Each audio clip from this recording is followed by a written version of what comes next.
All right, so for everyone, welcome to the 2025 California Invasive Species Action Week lunchtime talks.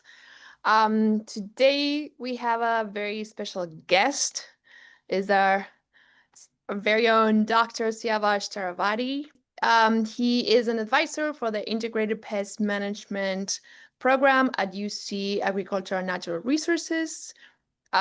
He works at the UC Cooperative Extension in Riverside County, and his job involves doing research and extension activities on many different aspects of structural IPM.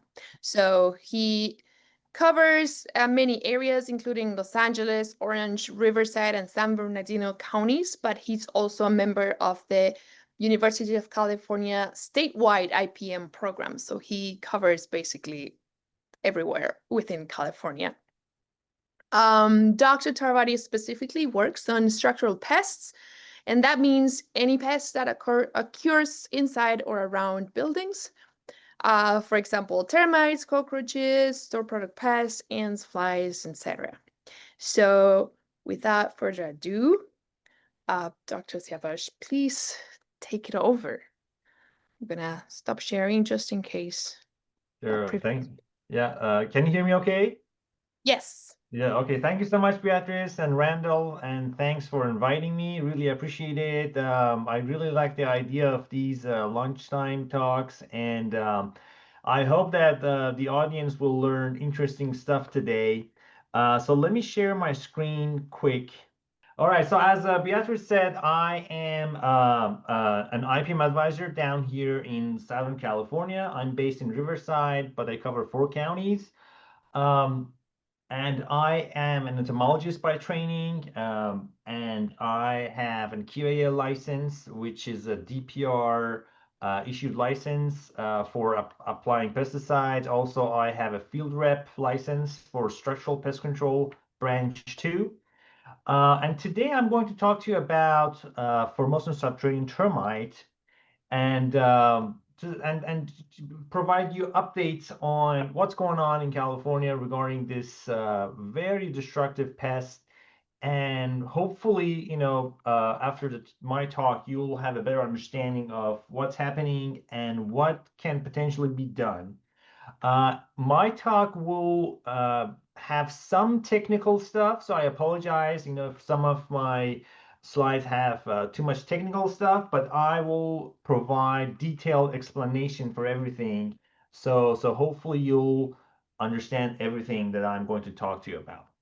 So right now in this slide, you can see a bunch of termites, Formosan subterranean termites that we collected from San Diego County. You can see soldiers and some winged ones and some workers in between. All right. So first of all, Formosan subterranean termite, or FST, from now on, is a very, very destructive pest. It's a very destructive termite. They can make a lot of damage to buildings, and there's an estimate that says about $4 billion damage is done by this termite or worldwide. Okay, so it's a really serious pest. And when you look at the list of top 100 worst invasive species, meaning that the species that can make a lot of problems when they get into places or they have a high potential to become introduced and established in places, you'll see that Formosan termites are one of the top costly pests. And this circle shows the Formosan subterranean termite. And on this list, you have species like apple snails, European rabbit, zebra mussel, wild boars, and then you get into red imported fire ants, and then Formosan subterranean termite, and then after that you have roof rat or black rat, and then cats. Interestingly, they make a lot of damage, although some people don't like to hear about this. But and then you have yellow fever mosquito on the very top as the costliest invasive species because they transmit diseases to humans. So again, Formosan termite is among the top costliest pests around the world. Okay, and as I said, they make a lot of damage, and on average in the southeastern United States, the estimate is that they can cause 10,000 damage per home, but it could be much more depending on the size of the property, the price of the property, and many other factors, or how soon you detect their presence in a structure. So you can see this video on top right. This is from Los Angeles, actually, in Highland Park. I took this one. So a house was infested. A soldier was guarding the entrance of a hole, and then we opened up the wall. This contractor is opening up the wall, and you can see the amount of damage behind the stucco. I mean, the wood is gone. So all you have is some carton material, or the tunnels and stuff that termites stick together to make tunnels inside wood. And if you look at the next video on the bottom, you see that the wood is gone. I'm not sure how well you can see the video, but you can see, you just have a lot of layers left, and they're so soft. I can stick my fingers into the wood and move these layers around, and that tells you that that wall is being held together by the stucco and the netting, not the wood, not the studs, not any wood members. So this is how much damage these termites can make in structures. Anywhere subterranean FST or Formosan subterranean termites got established, there hasn't been any successful eradication effort, meaning that nobody has ever been able to eradicate Formosan termites once they established. And when I say established, I don't mean, for example, an authority finding them in a container or something like that. But when I say established, I mean when they go underground and create a nest and grow. And in that case, it's very, very difficult to nobody has ever been able to eradicate them from large areas. Okay, maybe you can eradicate them from a single house, eliminate the colony if you're lucky, and if you use the right product, especially slow acting baits, which I'm going to talk about. But removing them from a large area, from a city, from a state, it hasn't happened before. All right, so one problem with Formosan termite is that they create very, very large colonies. So initially, like many other termites and even ants, king and a queen start a new colony by mating and digging a nest inside soil or inside wood, depending on the species. And then together, they start taking care of the eggs until they hatch. And initially, when termites hatch, they're very tiny and they can't really do much. They can't gather food. They can't help the king and queen in food gathering or protecting the nest. So they're completely dependent on the parents, the king and the queen.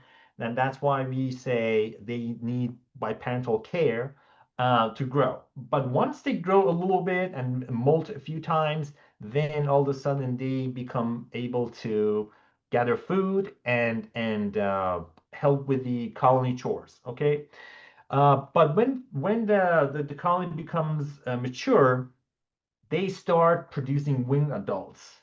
Okay, and that's when you see winged termites, like the video here. If you look at this winged termites on upper part of the video. So that's when these individuals are produced only when the colony is mature, okay? And it takes about 4 or 5 years to reach that point. And around the that alate or winged termite, you see some with longer mandibles. Those are soldiers with a little bit darker heads. And then the ones that are light in color, those are workers. And workers contribute to a lot of things in the colony, such as collecting food, cleaning the nest, and many other tasks. And once the colony becomes mature, as I said, they start dispersal flights. So they produce these winged individuals. And then all of a sudden, homeowners start to notice that, oh, what are these insects coming out of the wall? And that's when you realize that you have a termite problem. Other termites do the same, so it's not always Formosan termites, but that's when people need to start doing something about it. And again, a mature colony can reach millions of individuals, which is higher than what native termite colonies do. They rarely reach such big numbers. And when you have too many termites like that, they can eat a lot of wood per day, and so the damage is more significant. All right. So this is from a research in Louisiana. I just want to show you colony boundaries in different places. So in larger properties like these, this is a park, and you can see that there are multiple colonies here. So they have a number one, number two from the left, and then number five. And a single property can have multiple Formosan colonies and also other termites too. So maybe on the left, on the east side, you have one colony. On the west of the side of a property or a house, you have another colony. And then in this particular experiment, some of the colonies were removed to see how termites move between these subterranean colonies and boundaries. So when they removed number two on the very left, then they saw that colony number one and five did not move into the area, but instead using DNA techniques, they were able to detect a different colony of Formosan termites coming in to that area because of the vacancy, but they probably came in from the across the street. So the dynamics between these colonies can be very complex. Sometimes when there's vacancy, the adjacent one comes in. Sometimes when you think there's no other colony, that unknown colony all of a sudden appears and comes in, and sometimes other species come in. So it can be very complex when you deal with subterranean colonies, and it's really hard to detect them because they're underground. You have no way of seeing them, and but there are ways researchers can look into that. All right, so now about the distribution of Formosan subterranean termites in California. First, they were found in California in 1992 in La Mesa, San Diego County, so not too far from the city of San Diego. And some eradication effort and monitoring effort happened back in the 90s, but eradication effort didn't work, unfortunately. And that's why throughout the years, we have had Formosan termites in San Diego, but we never saw them outside San Diego until San Diego County until 2020. And let me show you quickly here um, a map that I created. All right. So Beatrice and Randall, can you see the map? Yes. Okay, perfect, perfect. All right, so this is San Diego, right? City of San Diego, and then you have La Mesa here. So in 1992, they were found in San Diego County in La Mesa, but we never found them anywhere else outside La Mesa until 2020. And where's here? This is Riverside County, Canyon Lake. So all of a sudden, a very severe infestation was found in Canyon Lake, in a gated community in the middle of desert, right? And it was a very heavy infestation. A lot of damage was done. And then a little bit later in 2021, we received a report from another severe infestation in Rancho Santa Fe, San Diego County. So it's still in San Diego County, but not too close to La Mesa, And so that was interesting. And I'm going to talk about this case because we went there with Dr. Chaoyang Lee from UC Riverside, and then did some treatments for the homeowner. And then later on, we found 2021, okay, there was another case in Highland.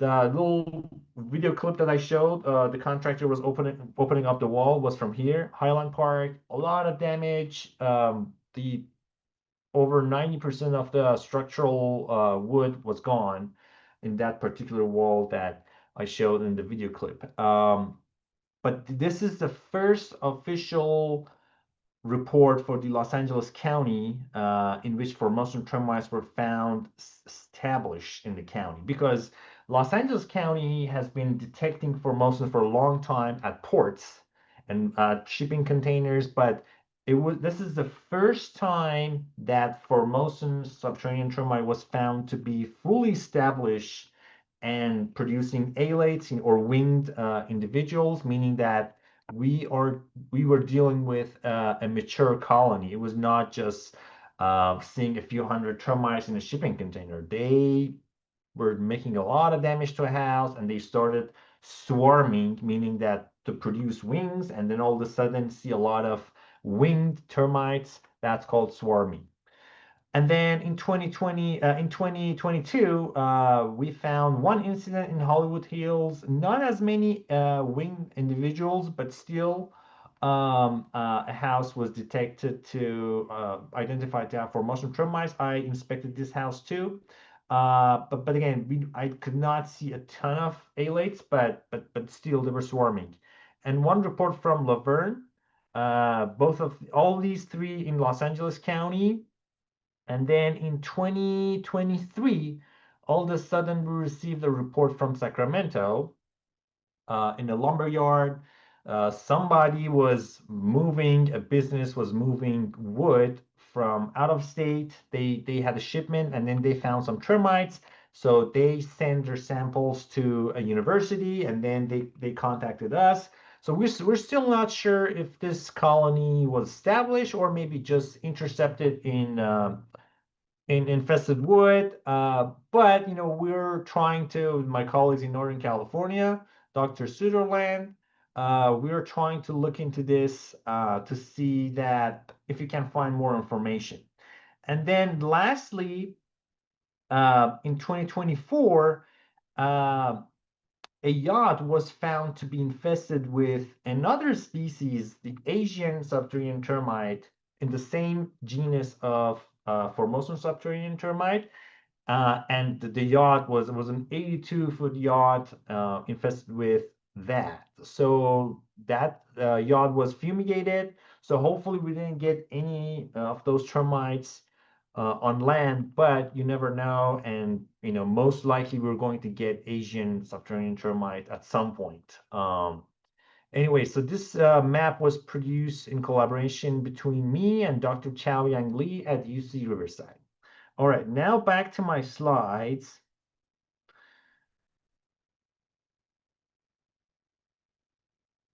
All right.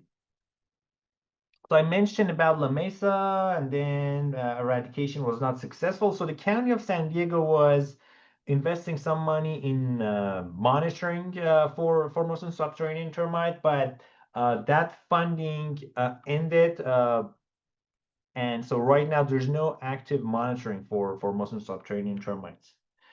So Dr. Lee's lab, and in collaboration with me and a few other people, we uh, looked into the origin of those Formosan subterranean termites from San Diego, from La Mesa, from the Riverside County, and also from Rancho Santa Fe. And molecular evidence showed that these are from, probably most likely from three different and separate introductions. So it wasn't like the La Mesa Formosan termites were somehow finding their ways north, toward north, Rancho Santa Fe or Riverside, but most likely these termites came in with a different shipment from three different introductions. So that was helpful in knowing that what's going on basically, because if that's the case, which is based on molecular data and these papers that we published, it's very likely that we have many more. So it's just a matter of time to see more and more swarmings and these alates coming out, and finding new localities for Formosan subterranean termites. Okay. So I covered this. So now we have them in Los Angeles County, Riverside, and San Diego County. Orange County, we haven't found any, but I'm sure there's somewhere there, and I'm not happy about it, but it's just a matter of time. So we'll see. But so far we haven't had any. We haven't found or heard about any report from Orange County. So So these are all the records, different counties, different cities, and then one case that I missed on the map was from Eastvale in Riverside County in 2023, where a shipping container was found to be infested with Formosan subterranean termites. And Dr. Chayang Lee was involved in that, so he went there and provided consultation, and that shipping container was fumigated. Okay. Again, finding them in shipping containers does not necessarily mean that they are established. So hopefully they did not establish in a new place. So they have these cast or group of individuals that have a different task in the colony. So you have the worker caste, soldier caste, and alates or winged termites. So you can see a winged termite here, darker head and a back, and then you have soldiers, with long mandibles. So those are in charge of protecting the colony, and then you have workers. And one interesting thing about Formosan subterranean termite is that they have a high percentage of soldier to worker ratio. So when you open up a colony, you're a wall, or if you dig the ground, you're more likely to see soldiers, and you may see a lot of them. This is in contrast to our native subterranean termites, which have a much lower percentage of soldiers. And also soldiers, when you kind of like mess with them, or if you provide your finger, try to poke them, they excrete a fluid as a defense mechanism. So that's another way of telling formosans from native subterranean termites. Okay, so the life cycle of termites and ants, and in this case, Formosan termites, can be very, very complex, but it's also very interesting. So this is a general life cycle of Formosan subterranean termite, adopted from Thomas' work in Florida. So you have, let me see. All right, so you have a royal pair, a king denoted with K, and Q means queen here. So they mate, and then the queen starts laying eggs, okay? And they take care of them until they hatch, and also until they molt to second stage. So we call these larvae. So this is the terminology for termites can be a little bit confusing, but that's what is used in scientific publications. So these two stages, these larva one and larva second stage of the larvae, they're completely dependent on their parents, because they can't forage for food, they can't help their parents with colony routines. But once they reach the second stage, all of a sudden they become able to develop into workers, and workers can forage, gather food, tend the nest, and do cleanups. And also they can turn into the second stage, larval stage can turn into secondary reproductives, which can help the queen to lay more eggs, and that's how they can lay thousands of eggs. Um, uh, so that's how they reach millions of individuals. And then some of them can turn into nymphs, and nymphs can become winged at certain times and start their dispersal flights. Okay, and then you have the whole lineage of workers which keep molting and molting and molting. It's like almost never ending, and then they can turn into soldiers. So there are a lot of complexity in this life cycle, which I'm not going to go through at this talk, but that's how their life cycle and their reproduction works. And of course, yeah, the alates, which I mentioned. So the terminology, I don't want to bore you with that, but you know, each term has a meaning. Alate means winged ones, and when they shed their wings or drop their wings after landing and mating, then they become dialates. And the you have the primary king and queen, and then secondary reproductives, which help the queen, you know, by laying more eggs. And then I talked about nymphs and larvae. Again, larvae are completely dependent on parental care, and workers, which do most of the work in the colony, and soldiers. Soldiers are also dependent on others because they can't, with their mandibles, they can't chew stuff, they can't forage for food. So they're specialized in protecting the colony from enemies. So ants versus termites. For those of you who are not in pest control or don't have a lot of background or experience in entomology, sometimes people confuse ants with termites. So one easy way to tell them apart is to look at the winged ones. So on left, you're seeing an adult termite, a winged termite, and on right, you're seeing an adult ant. Okay, and of course, you know, you have different ant species, you have different termite species, but what I'm trying to tell you applies to in probably 99% of the cases. So termites have four, like two pair of wings, and all of them, they look very similar in size and shape. But if you look at the wings of ants, you see that the front wings on left and right, because they're a pair, right? They're larger than the hind wings. So that's one sign to tell an ant, an adult winged ant, apart from a winged termite. But also, if you look at the antennae, termites have kind of like a round antennae, and in ants, they have an elbow. So they have an elbowed antennae. So you can see it here, starts from the head and goes straight, and then all of a sudden, the rest of it is at a 90-degree angle from the first two segments. All right, so that's how you can tell them apart. But there are other differences too between termites and ants. So in Hymenoptera, or the order of ants, workers in a colony are all female adults.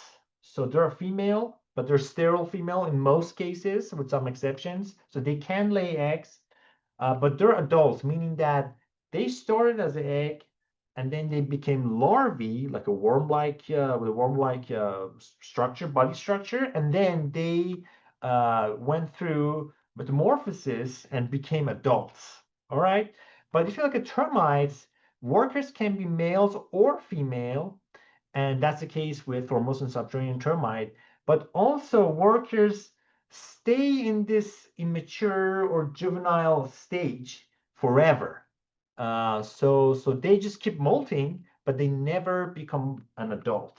And but again, most of the work in the colony is performed by worker termites. So that's another way of looking at ants versus termites.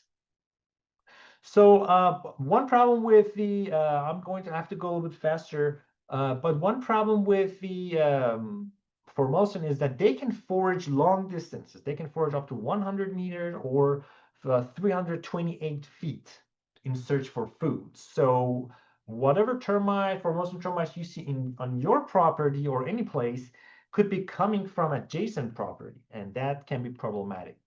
Uh, Only about 20% of the colony engages in foraging, and this is similar to other ants and termite species. So what you see around a structure or around a bait station is that's only a maximum of 20% of a colony.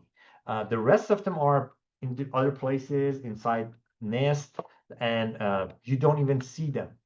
Um, and of course, they have symbiotic microbes in their gut, which help to digest cellulose, lignin, and uh, whatever is found in plant matter, especially wood. Um, so there's a concept about foraging site fidelity, meaning that do termites always come back to the same food source to gather food? And the answer is no. And we know that from extensive research from Florida. So they can choose their foraging site randomly. And these experiments were done using a dye, a red dye, to mark different termites. So it's very interesting. Um, Another interesting thing is that because wood has very low nitrogen content and organisms need nitrogen to do a lot of physiological functions, um, so Formosan subterranean termites are thought to be dependent on nitrogen found in soil. And without it, they can never reach large colony sizes, like millions of individuals. And if you compare that to, for example, driver termites, which are very problematic in Southern California, they never reach anything like that. Most of the time we see them under 1,000 individuals. Maybe there are 2,000. Some of them hidden in different places of a structure. But Formosans can reach millions, and it is theorized that that's because they can gain nitrogen from soil. And although we call them subterranean termites, they can become airborne or like aerial. They can form colonies above the ground, let's say in the attic, somewhere in the wall, and the connection with the soil can be cut off because for some reason they managed to survive above the ground. And so then that's why soil treatments they're not always effective. That's one of the reasons. And that really complicates the whole management of FSD, or Formosan subterranean termites. Yeah, they can attack trees too. That's another problem. They can attack seemingly healthy trees in the landscape and build a nest right in the center of the wood, and the hardwood. Um, and they can go through plaster, plastic, asphalt, thin sheets of metal in search of food or moisture. So these materials are not going to stop Formosans from getting into a house or finding new food sources. When we talk about invasion, most establishment of Formosans are known to be related or happening near dockage and ports. And although many people think that it comes from shipping, like shipping containers, but research and evidence, in the past 50 or more years has shown that most of the initial invasion happens because a boat structured was infested with Formosus, and those structures produce winged termites, which can move to ports and start infesting new buildings or other boats at the dock. And then once they establish in a place, then railroads become an important vessel for moving them around inside a land territory. So they don't move fast. Their natural dispersal speed is about a few hundred meters a year, or maybe less. So when you see them all of a sudden popping up, let's say in Riverside, Canyon Lake that I just mentioned, that's most likely from a completely different introduction. And we were able to show that using molecular techniques. Now about management. So many people are interested in using biological control for controlling termites, but unfortunately, many of those biological control agents do not effectively control termites. Ants, for example, fight with termites all the time, but anytime they can, they prefer to avoid fighting with each other. So when part of the colony of a termite colony gets exposed, you see ants attacking termites and vice versa, but then they quickly try to block those exposure points and sealing their tunnels to avoid more damage and more fights. So it's not really effective. There's some microbial biological control agents, but because termites are equipped with several very effective mechanisms to get rid of fungi infestations in their nests, these are not known to be very effective. So termites do intensive grooming to clean themselves all the time, and also they move dead bodies out of the nest. So, and there are also some other physiological aspects that prevent these fungi to make a significant damage. So cultural control always works to some extent and is highly recommended, especially when you avoid wood to soil contact, and it'll reduce moisture around the home and also cut overgrown plants around the home so you can see better if you have mud tubes or if you have any signs that indicate that you have a termite infestation, because the sooner you act, the more likely is that for you to contain the damage. But if you miss um, those signs, then the infestation can go on, and all of a sudden you see that half of the house is completely damaged. So for chemical control, which is the most common way of treating Formosan subterranean termites, there are two approaches. So one is to drench around the home or a structure with insecticides, and the other one is baiting. So soil treatments aim to exclude termites from a structure, but baits try to eliminate the whole colony in ideal conditions, of course.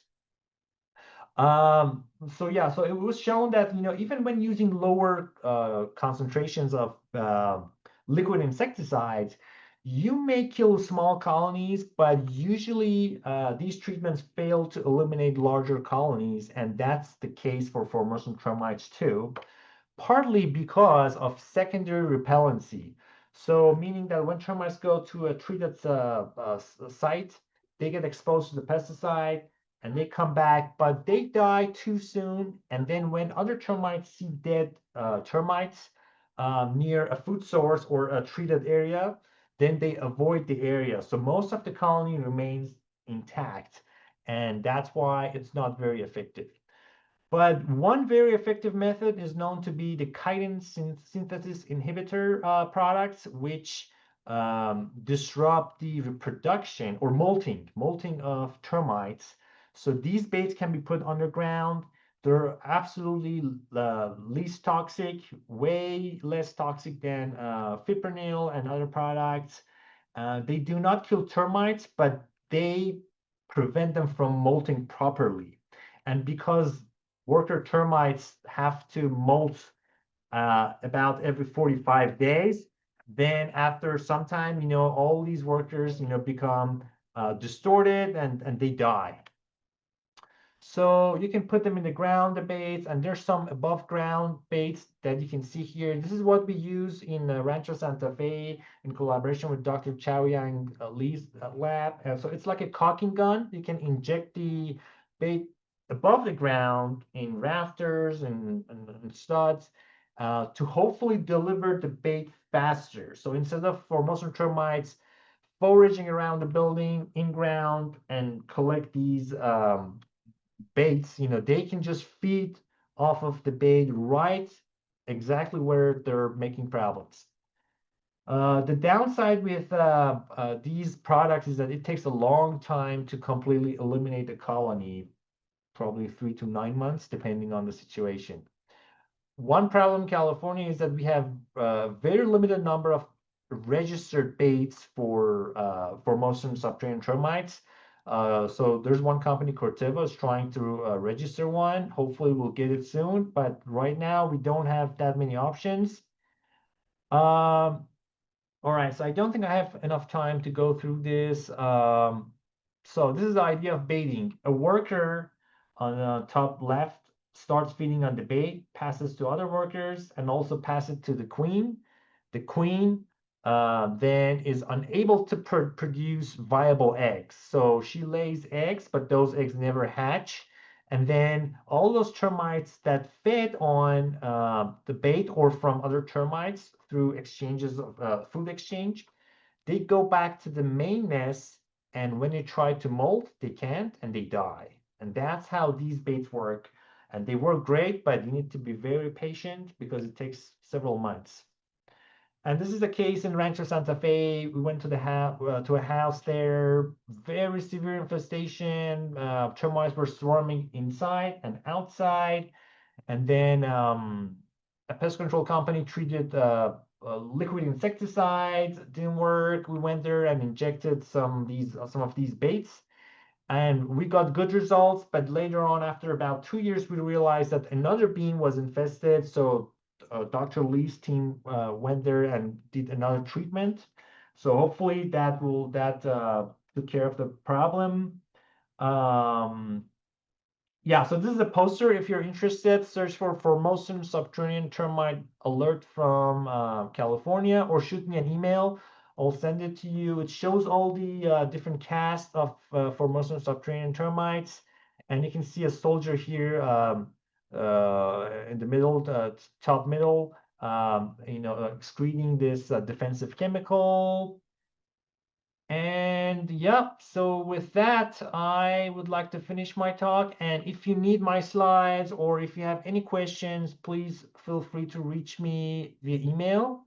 You can search my name and you can find this email. And again, if you want my slides, would be happy to provide that to you. And these are the collaborators, Dr. Cho Yang Lee and his team, Dr. Che, Dr. Ross, and then myself. All right. Thank you so much. So we don't have any questions in the Q&A, but we do have a comment in the chat that Karen Morgan says she was surprised that her subterranean termites ate a lot of her MDF baseboard, and she says she's in Orange County. Orange County. Yeah, that different termites do that, and because MDF, has a thin layer of synthetic stuff, right? And then the rest is like a plywood, or yeah, definitely driver termites also can make a nest and damage wood. They can damage furniture, countertops, and you name it. Any wooden material inside the house or outside, definitely. And now we are getting some questions in the Q&A. Our first question is, does the soldier's white defensive chemical hurt humans or just other insects? No, no, no. It's not gonna cause any damage to you. I mean, but that's just a behavior of them. Because native subterranean termites, they don't do that. So that's mostly for diagnosis of species. Then we have a question, are the CST baits also effective on other types of subterranean termites? Yes, the CSI baits, if that's what is meant here, those affect. Yes, you can use them, and in fact, we did a project with my colleague Dr. Sutherland, and we tested 3 different subterranean in-ground bait station products for the western subterranean termite, which is the native subterranean termite that we have in Southern California and in Northern California too. We have a couple of related questions. One person asks, do they attack old wood fences? And another individual says that they're a volunteer master gardener in Sonoma County.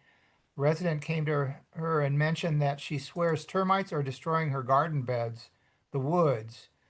Are FSTs known to go after garden beds, and would they go after pre-treated wood?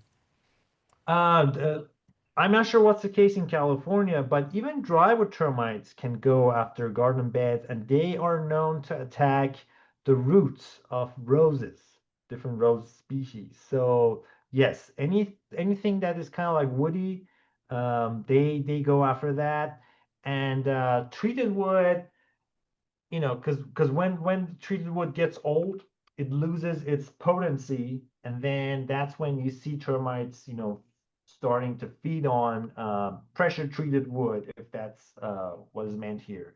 Um, and even just a quick note about redwood. People think that redwood is completely immune to termite problems.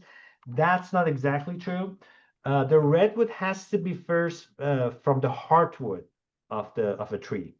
So the outer layer is not good. It doesn't have enough chemicals and protection against termites. But even when you have the hardwood, which is higher quality and more expensive, still you can get termites after a long time. Andrew Sutherland is asking, have swarms of FST been detected yet this year uh, in Southern California or elsewhere? Yeah, I haven't seen it. It keeps happening in La Mesa area, but near areas I haven't seen any. So our collaborator in San Diego area, they just keep dealing with it all the time, and it's actually frustrating for some of these PCOs because they don't have the right tool and even information. So that's what we try to do with Dr. Lee, to provide some information. And that experimental bait Corteva is trying to produce, Andrew, I'm not sure about the latest update, but I hope that we can buy it here.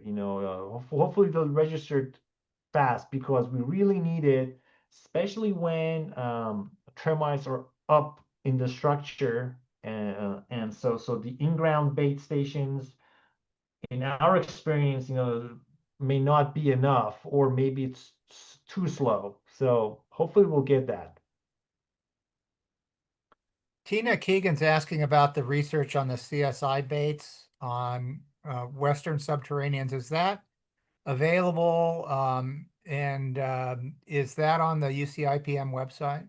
Yes, you can contact Andrew Sutherland, but then there's some publications and educational notes on it on UCANR's website. So Andrew, if you're there and you have the link, it would be great if you can share. Yeah, as Andrew is on the PI of that project is on this call. So we're at 1 o'clock. Bea, do you want to wrap us up? It's possible that if people want to stay, Siavash, are you available to stay and answer more questions if possible? yes, I can stay for 10 minutes or so, and then I can respond to emails if anyone wants to send me emails. That sounds good. So we'll let people go if they want to. Thank you very much for participating here. And for those of you who can and want to stay for a few more questions and answers with Dr. Taravati, please do so. We'll stay for another 10 more minutes or so to finish answering some of the questions. Thank you, everyone. And remember that we have this lunchtime talks going on this whole week. So please join us tomorrow or the other days if you're interested in other topics, including mussels, rats, weevils, and more stuff. So thank you. And we Thanks. did put the link to the website in the chat earlier. Also, you're interested in the pest note, Andrew Sutherland has put that in the chat as well. Also, thank you, Dr. Taravati, very much Thank you for so much. Thanks for having me. in here and being part of this. Absolutely, my pleasure. So let's get to answer more questions if you want. Oh, sure. What termite may be? All right. Part two, what termite? So I'm not sure what the question is here. Part two, what termite may be? What signs? Oh, that was asking about the treated wood, and can you tell what kind of termite it is based on what they're attacking? Yes. So the link, you can look at this link. Let me find the link. So we have a resource that helps you identify driver termite damage versus subterranean termite damage. But in the case of Formosan subterranean termite, um, there are different ways. There's a poster that I showed. Let me go back here. You can find this online too. This one. So this mostly covers the morphological differences of adults and different castes or roles of termites, workers versus soldiers and um, and winged ones. So there's a little bit color different the difference between Formosan winged individuals and the native subterranean termites. So those are mostly blackish. These are a little bit like tan colored, but there's some plasticity in that. So color is not very accurate. But the shape of soldier heads is very useful, and the behavior of soldiers in secreting that white defensive fluids. And thanks, Sangbin. Sangbin is my colleague here. He's going to Korea though, but he said that some people may react to that secretion. So, but generally, it's nothing dangerous. So that's one. And then when you look at the nest, the inside of the nest, you may see carton material. I don't have a picture right here, but it's like a very convoluted and intricate uh, system of galleries, wrapped around, convoluted. It's like a ball with a lot of like tiny, tiny mud tubes connected to each other. You don't see that in native subterranean termites. So again, I would say the color and shape of the adult winged termites and soldiers, plus some structures inside the nest, can help us to tell Formosans from native subterranean termites. And of course, driver termites, they have a completely different shape. I will share an article right now with everyone. Let me see. But for the sake of time, let me see what other questions we have. We have a question about Uh, live trees, living trees. Is there mhm. any case of attacking living trees that cause the tree's death or tree failure? Not here in California, but in the South, yes, for sure, that has happened. And there are cases that I've seen reports of about that. So I was going to show something here. Um, where did it go? Hmm. Okay, so I have this article. If anyone is interested, I'll put in the chat.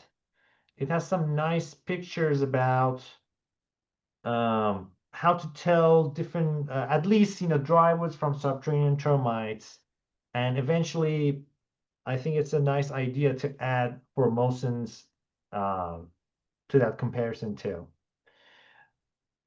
We So, have had a couple of questions related to that, photos available of the different types of oh, termites. sure, sure, yeah. If you please take a look at that, and I can even share my screen right now so people can see it right away. Okay, so this article that I wrote a few years ago is very useful because you can see how a subterranean termite, it's a native one. It's probably the western, probably, because there's a cryptic one too. And then this is a drywood termite, and then you can even identify them by looking at the wings, but you need to use a microscope for that. And then this table compares their general biology, like where they nest and body size, body color, and things like that. So the other questions. All right, so I'll just So show. somebody's asking about elimination. I know you said that really hasn't happened elsewhere, but are we looking to eliminate the population in California or just Yeah, control it? well, elimination is possible technically because elimination, these concepts can be confusing sometimes. So elimination is when you eradicate a single colony, usually. Okay, and that can happen, and that's ideally that's a goal of baiting using CSI or chitin synthesis inhibitors. They work slow, but eventually they kill the whole colony, and hopefully the queen or reproductives too. Okay, but that the other concept is eradication. So when you say eradication, usually we mean eliminating all the colonies of a species in a large area. And eradication hasn't happened for FSD anywhere. Nobody has ever been able to eradicate Formosan termites from a large area. That's what I meant. But individual colonies, that's more doable, and yes, that's possible. That's a goal of CSI baiting. And All speaking of right. CSI baits, are those available for the average termite exterminator that somebody would hire or And for the public too, except one or two products which for which you need to have a contract. So some of them, like for example, Centricon used to be like this. I'm not sure if they've changed their uh, sales strategy, but they only sell their stations to registered or licensed pest control companies. But other ones like ATBS and other ones you can buy online. You can buy from eBay. You can buy from Amazon, I believe.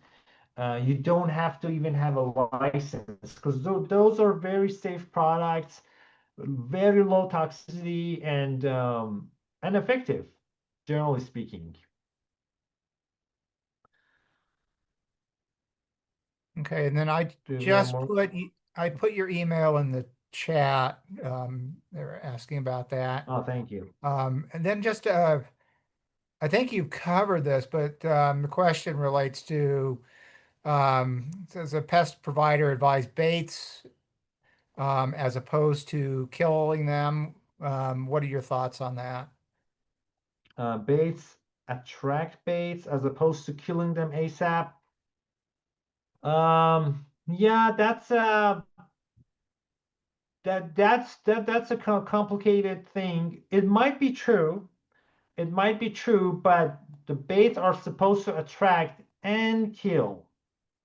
All right, and they have a mixture, they have a formulation, that's what we call in pest control. They have a formulation or mixture of ingredients that make those highly attractive to termites. So they even prefer those baits to normal wood, to structural wood.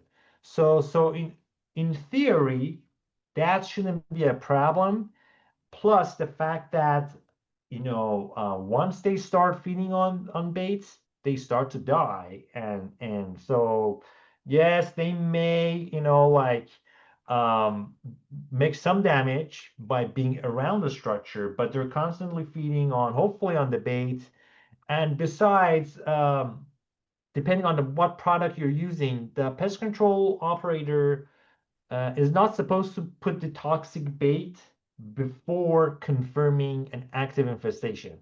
So when you already have an active infestation, then they're already attacking your house.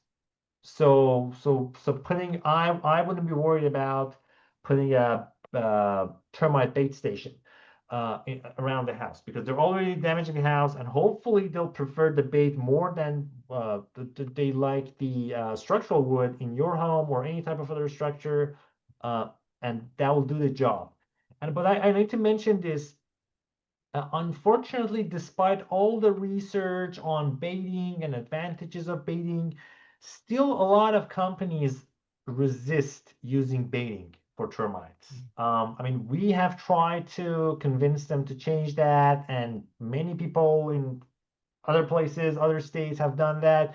But still, you see pest control people who are really against baiting, and they're like, if I can spray, why should I bait? So, so that's the challenge we are facing here as educators and researchers, because sometimes, it can be tricky. They're like, it's much faster and we don't want to do it. But in practice, they can make more money doing baiting, because baiting, anytime you have bait stations, those bait stations need to be serviced. They need to be maintained, and it means more visits and more money. But again, it can be a big challenge, and we had that problem when we were working on that subterranean termite project. And I was actually reading a book um, from Dr. Su in Florida, and Dr. Chow Yang. It's a big book on Formosan termites, and they also mentioned this problem, that despite all the evidence saying that baits work way, way better than spraying, and also do much better in colony elimination, you still get that 20, 30, 40% of companies not wanting to change their methods. But hopefully that will change. So we have one remaining question. Is there anything different in the look of their droppings, frass, from normal termites? The only frass that is easy to see is from driver termites. And yes, that's very easy to see, because those are very dry, pellet-like, tiny, tiny pellet, or like a little bit powdery things that you see inside structures on the ground, falling from the wood members in the wall or in the ceiling. Yeah, but between the native subterranean termites and the Formosan termites, I'm not sure about that, because when they're in the soil, it's very hard to see feces, against the dark background. But in a laboratory setting, I don't have experience with that, to be honest with you. Well, thank you for staying on to answer these last questions. Thank you for Absolutely. your talk as well. I mean, it was really informative. Oh, thank you so much, Randall and Beatrice. Really appreciate it. So, yeah, you're welcome, Sherry. So, yeah, shoot me an email if you have more questions. Thank you. Thank you. Thank you. Bye-bye. Bye. Bye.